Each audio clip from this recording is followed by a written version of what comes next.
Cultivate con el Sensei. Llega la media hora de historia con el profesor Alejandro Jiménez. Oriental es la patria o la tumba, libertad con gloria morir. Oriental es la...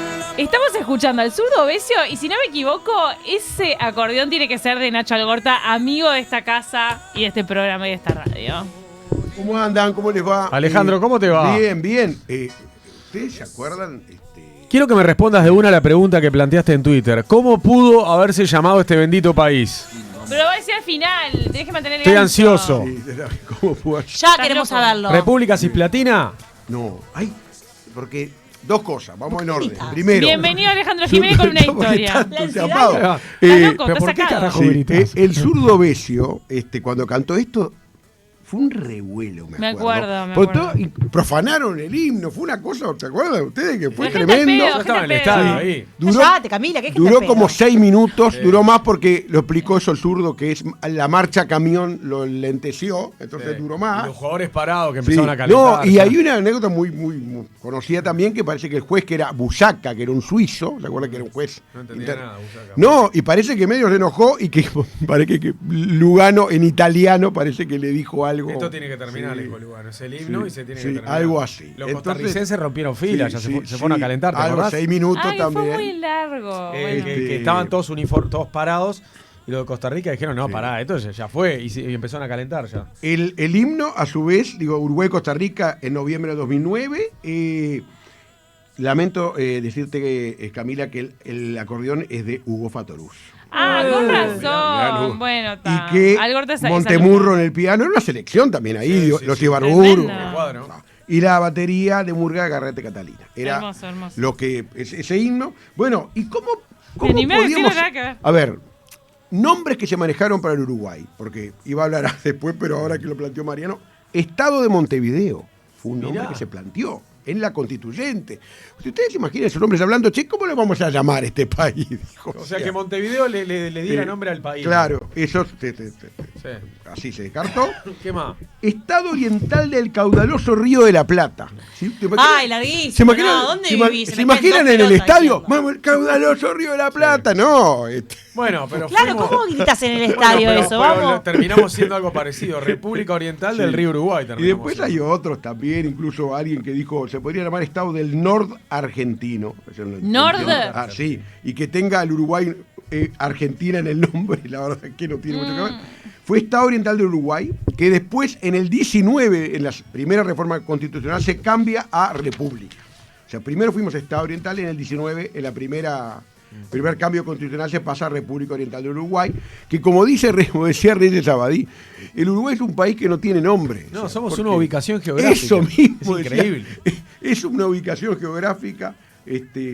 Reyes estuvo una época dando clase en comunicación, capaz que alguno de ustedes lo tuvo, no sé si... No lo tuve. Claro, porque y en esas clases de tampoco. comunicación llegó a decir eso precisamente, de que... Claro, porque a ver, nosotros, en realidad si nos llamábamos Montevideo, no estaba tan mal, porque nos terminamos llamando Sí. como un río. O sea, Sí. ahora somos Uruguay, que Una tomamos ubicación, el nombre de un río. ubicación geográfica, somos Somos una República ubicación al geográfica, pero a oriente ver, de... Pero para no quedar como la República Sí. Oriental, Sí. adoptamos el nombre del Sí, río Uruguay. pero si me quieren meter en más líos, recién me cruzó Pablo Fernández y me dice, che, pero tenés que hablar también del 25 de agosto, de cuándo es la independencia. Digo, ahí estaríamos, pará. Pero esa es una buena consigna, ¿no? Decir, ¿cuándo es? Para el mes que viene. Para mí es el 18 de julio. Bueno, ahí va. Y eso está relacionado Sí. con la fecha en la que deberíamos festejar nuestro bicentenario. Yo creo que sí. ¿Cuándo? ¿En qué año hay que festejar el bicentenario? ¿En el 25? ¿En el 30? Claro, pero ¿En el 11, como se festejó un poco? Esa discusión se planteó en el 22, hace 100 años, 1922, ¿se imaginan ustedes hoy las cámaras legislativas discutiendo esto? ¿Cuándo celebramos? Si en el 25, como decís tú, Mariano, o en el 30. Y bueno, la discusión, y que finalmente se festejó en los dos. Porque en el En 25, los dos. El 25 de agosto, del Sí. 25 fue... Y se el trata de Palacio repartir, Legislativo. porque en realidad los festejos arrancaron en 2011. Claro, pero eso es el inicio del ciclo artiguista. Pero un poco, escuchame, la cartelería decía bicentenario. Sí, claro. Es verdad. Empezaron los festejos Y ve, ahí. hasta feliz cumpleaños decían Sí, algunos. sí. Las cédulas. Ahí sí Exacto. que no, yo la verdad que no Claro, la el grito llevo. de Asensio no es una Sí. fecha como para festejar No, un cumpleaños no, de la no, patria. no. Pero bueno. ¿Fue ese el criterio que se tomó en ese momento? Grito de Asensio, claro, era como el comienzo de los El festejos. del comienzo, bicentenario. ese fue el comienzo de la revolución emancipadora del ciclo artiguista, porque es lo que siempre decimos, y es un poco lo que yo pensaba hablar hoy al principio. El proceso de independencia de Uruguay tiene 2 periodos, hasta el 20, que es el ciclo artiguista, en donde Artigas quiere llevar adelante un proyecto federalista, bueno, que finalmente no concreta, y del 20 al 30, que es algo que en donde tenemos la dominación brasileña, portuguesa y luego brasileña, y bueno, y a partir del año 25 una guerra de independencia, una guerra en la cual participan lo que se llama el Imperio de Brasil y lo que es la provincia de Unión de Río de la Plata, que era Argentina, ¿no? Que empieza en el 25, lo que se da, que tiene hitos en el 25, lo que se la declaratoria, bueno, el desembarco de los 33, la declaratoria del 25 de agosto y a su vez las victorias militares, porque siempre los países deben tener victorias militares, de Rincón y de Sarandí. El Rincón en septiembre y Sarandí el 12 de octubre, ¿no? Y eso es un poco de ahí la importancia del año 25 como un año importante, pero desde el punto de vista de lo que es la historia, por lo menos lo que yo sostengo, es que en el año 25, el 25 de agosto, lo que se hizo fue declarar la independencia con respecto a Brasil, Portugal, bueno, los poderes extranjeros, y en la ley 2, que es la ley de unión, la unión a la provincia de Unión Río de la Plata. O sea que declaramos en el mismo acto, porque uno puede cuestionarlo si son en días distintos o en años distintos, pero es el mismo acto, 1 y 2, o sea, esos mismos hombres querían ser independientes, pero pertenecer a las provincias unidas del Río de la Plata. Eso es clarísimo. Y bueno, y esto se da, y a partir de ahí una guerra de independencia que termina, por supuesto, con algo que no nos gusta mucho, que es la Convención Preliminar de Paz de agosto del 28, en la cual Argentina y Brasil, con la mediación británica, determinan el nacimiento de esa nueva nación, que no nos gusta porque otros decidieron nuestro destino. Digo, por eso no nos gusta.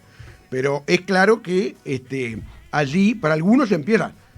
El otro día hablaba del profe Guillermo Vázquez Franco, por ejemplo, tiene 98 años, está impecable el profe, él es de esos que siempre han ido en contra de la corriente y dice que para él nuestra independencia es el 4 de octubre del 28 cuando Uruguay ratifica la Convención Preliminar de Paz. Bueno, él es uno de los que considera que nosotros somos una república cisplatina, que perfectamente podíamos habernos llamado así. Sí.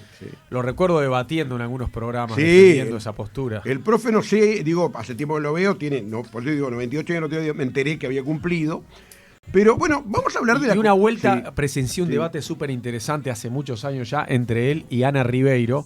Ana defendiendo al prócer José Gervasio Artigas Bueno, como si Ana fuera tiene su abuelo. Sí, ríos de sí. tinta. Y él hechos de despotricando Artigas. contra la figura de Artigas. Sí. Sí. Él dice incluso de que habla, desmitifica un poco todo lo que son los hitos artiguistas o el ciclo artiguista. Sí. Le quita eso mérito, daría, abundante. y a su vez Reyes, que decíamos hoy, era uno de esos que exaltaban a Artigas. Pero ahora estamos hablando del 25, Artigas ya estaba en el Paraguay, no va a volver, ¿no?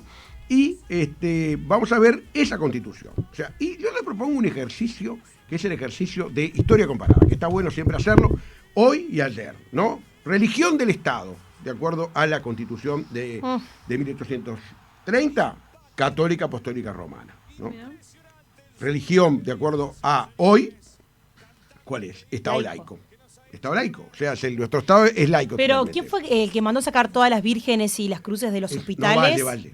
Valle. Eso fue Valle. Eso fue bastante contemporáneo sacar Claro, las pero lo que imágenes. pasa es que, a ver, vamos a entendernos, en el 30 se establece católica apostólica romana, pero ya desde el siglo XIX, ya hemos hablado algún día de esto, del tema del proceso de secularización, ya en la época de Varela, ¿no? Ya se hablaba, Varela era un masón y la educación laica, además dijo, o sea, entre sus preceptos. Y bueno, y luego, por supuesto, Valle estos son temas que dan para hablar mucho, va a profundizar y ya va a llevar adelante esa ley. Bueno, esta constitución, además que vamos a ver que se empieza a discutir en el 28, ¿no? Y que tiene una comisión que son Jaime Sudáñez, José Yauri, que es el miembro redactor, Cristóbal Echevarría Arza, Solano García, Luis Cavia, José Subillaga, Positos en pleno, evidentemente, sí, tremendo. ¿no? Y se discute en la asamblea, finalmente se va a aprobar y luego se va a jurar el 18 de julio. Pero habíamos quedado en lo que era la religión y ahora yo les voy a preguntar otros temas. Presidente, ¿cómo se elige en la primera constitución? Por Sí. colegiado. No, colegiado ¿No? todavía va a ser más adelante. A Siglo ver. XX. El presidente, ¿quién lo elige?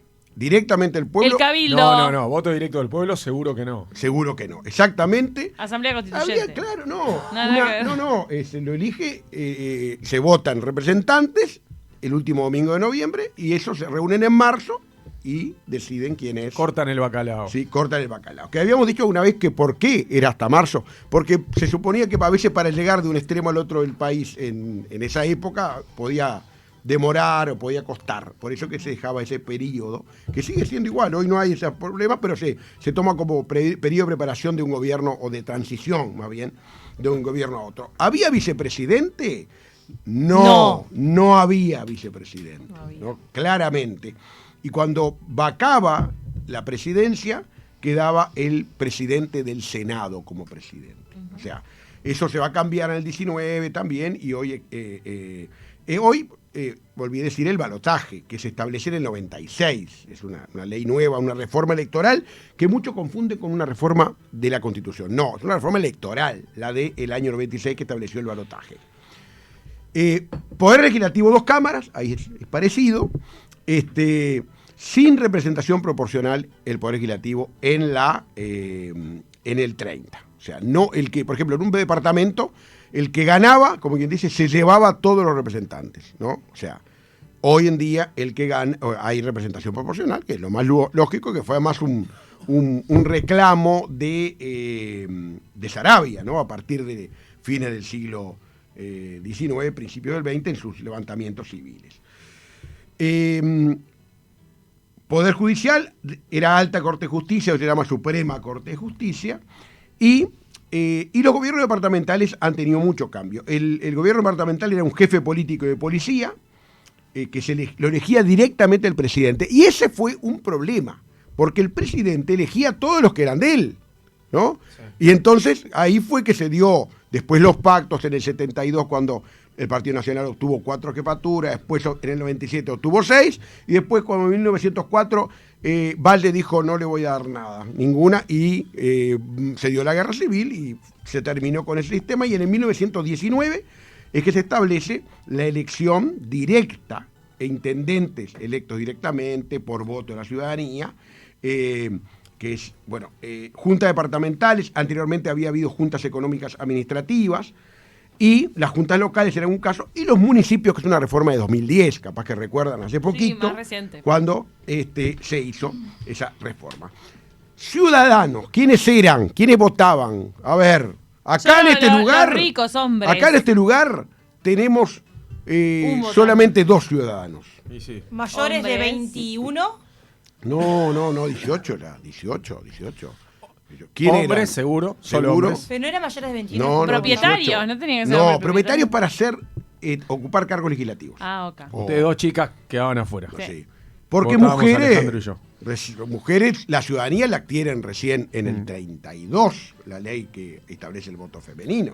O sea que no votaban sirvientes a sueldo, peones jornaleros, ebrios consuetudinarios. ¿Cómo se demuestra Ay, un borracho para decir, no, este no vota porque es borracho? Ayer tomaste vino, No, no sí, venís. pero si llegaba medio entonado a la urna. Analfabetos. Decían, no puede votar. Pero aparte del tema, capaz que había políticos o tipos poderosos que eran alcohólicos, Sí. pero seguramente esos no quedaban afuera por borrachos. Sabría. No, claro. Y eso, como Te tenían caían poder, de cachete colorado. claro, y no quedaban Y no afuera. quedabas afuera. Soldados de línea, o sea, evidentemente había una intención Tremendo. de los constituyentes de limitar, porque vamos a entenderlo con la mentalidad de la época. Se consideraba que los liberales de esa época consideraban de que los que podían votar, estaban capacitados para votar, eran muy pocos. En Uruguay se suponía que votaban un 5% de la población. Vamos a hablar de unos 74.000 habitantes en el 30, o sea, votaba un 5%. Qué bárbaro. ¿No? Y bueno, y eso vamos a ver que, por supuesto, dio lugar a guerras civiles. Porque lo que no se resuelve en las urnas, después caudillismos locales, caudillismos nacionales, dio lugar a toda una serie de levantamientos en distintos departamentos y a nivel nacional algunos. Hablamos de Saravia, de Aparicio, pero Timoteo Aparicio, que se levanta en 1870, la revolución de las lanzas, o sea, guerras civiles tales. Así que Varela, nuestro reformador escolar, dijo algo así como que la guerra es el estado normal de la república, dijo Varela, como diciendo, ¿qué me van a hablar de esto? O sea, la guerra está establecida, o sea, la Constitución ambientaba la guerra. ¿Por qué? Porque lo que no se resolvía en las urnas se resolvía de otra manera, ¿no? Y las minorías no estaban representadas, bueno. Vamos a ver que otras cosas, otras carencias, no establece límites, no establece el límite recién después de la Guerra Grande, 1851, se va a establecer, ahí perdimos al norte del Cuarén, definitivamente. No se establece la moneda, o sea, las primeras monedas eran las monedas españolas que había, que, bueno, durante 30 años, hasta el 62 que se establece el régimen monetario. Y derechos de reunión, asociación no había, bueno, era muy difícil reformarla, ¿no? La Constitución. Pero ambienta evidentemente casi un siglo de guerras civiles. Este texto decía Zunfelde en su Proceso Histórico del Uruguay, un libro de culto de 1920, ¿no? Los constituyentes hacen tabla rasa de la realidad, para ellos el país empieza ese día. O sea, a ver, vamos a entendernos que es claro de que esos hombres no habían estado, no se habían ensuciado las patas con el barro de las revoluciones, ninguno, ¿no? Y fueron los que se sentaron, eran doctores, algunos de ellos. El Aurea era doctor graduado en leyes de Chuquisaca, Chuquisaca era lo que es hoy Sucre, ¿no? Mira. Es donde estaba una de las universidades más prestigiosas de la región, ¿no? Uruguay la va a tener la universidad en el 49 recién, ¿no? O sea que en definitiva, de todas maneras, quiebro una lanza, creo que siempre en estos temas hay que ver un poco, no cometer anacronismo, de que fue una constitución que sobrevivió 90 años, que fue un comienzo, no digo un buen comienzo, pero un comienzo para lo que era aquel país, ¿no? aquel país pastoril y caudillesco de que hablaba algún historiador, y por supuesto que luego sí, vamos a ver que sea una gran paradoja. 90 años rige una y en 50 posteriores hubo 5 constituciones. 5 reformas. O sea que la primera reforma fue en 1920. 19. En el 34 Terracel la reforma de la Constitución, en el 42 Valdomir, que justo le preguntaba al invitado anterior si tenía parentesco con Alfredo Valdomir, establece otro régimen legal. En el 52 el colegiado, de que hablaba Camila hace un rato, ¿no? 9 presidentes prácticamente. Algún día vamos a hablar de eso, es muy interesante. Y en el 67 vuelve el presidencialismo con la reforma naranja. O sea que en 50 años, 5 reformas, y en 90 años hubo una sola. O sea, fue la adecuada para ese momento, ¿no? Para ese momento en el cual, digo, el Uruguay era un Uruguay sin desarrollo educativo, sin cultura, bueno, y que con muy poca densidad demográfica. Y bueno, hoy, después, por supuesto, la Corte Electoral es del 24, fíjese ustedes, o sea, casi un siglo hubo que esperar después de la Constitución del 30 para tener un organismo especializado. Las elecciones las organizaban los jefes políticos, como les decía, juez y parte, era clarísimo eso, que muchas veces había fraude, ¿no? Así que por ese lado creo que fue un buen comienzo, y luego, por supuesto, el Uruguay se fue convirtiendo en un orgullo democrático como lo es hasta hoy, sin ninguna duda. Para terminar, entonces, la respuesta a la pregunta de Mariano es que República Cisplatina... Nos pudimos haber llamado República de Montevideo, ¿no? ¿Cómo era? Estado de Montevideo. Estado de Montevideo. Estado oriental del caudaloso Río de la Plata. Estado del norte argentino. No, el argentino era o el si más no, escandaloso. lo que fuimos, que fue Estado oriental del Uruguay. Y después República Oriental del Uruguay. Y ahí comparto con Mariano, que aunque nos duela, más que un nombre del país, somos una referencia geográfica. Absolutamente. Pasa que después mutó a Uruguay, pero Uruguay porque solo. queríamos tener un nombre O digno. Rou. Pero quedó bien. O Rodelú, como algunos le dicen también. Ah, ¿no? Rodelú, mirá, es Sí, verdad. sí. ¿No Bueno, sabías que Rodelú chivo. es por República Oriental del Uruguay? ¿Te estás Rodelú. enterando hoy? Medio que Que sí. la pizzería Rodelú, viste que todos los días se puede aprender algo Sí, nuevo. y por eso estamos acá. Pero ¿pero quién usa la Hoy palabra amerita que te Rodelú? vayas a comer una pizza ahí. Mira. Pero ¿quién usa Al la Parque palabra Rodó. Rodelú en general? Para La venden en que la supermercados, yo pizzería... la compro en supermercados. ¿Se acuerdan que había un Caja sketch Yo voy ahí. Yo no quiero entrar en política, pero hay otros que era mejores. la familia Rodelú, que era la familia de Ah, Julio sí, María sí, Sanguinetti. sí, sí. Excelente Ah, pizza, sí, vos, sí. excelente. La familia Rodelú. La Muy bien. familia ¿Nos Rodelú, me vamos? acuerdo. Sí, nos vamos. Ya son Bueno, las un gusto. 11, ya casi las 12.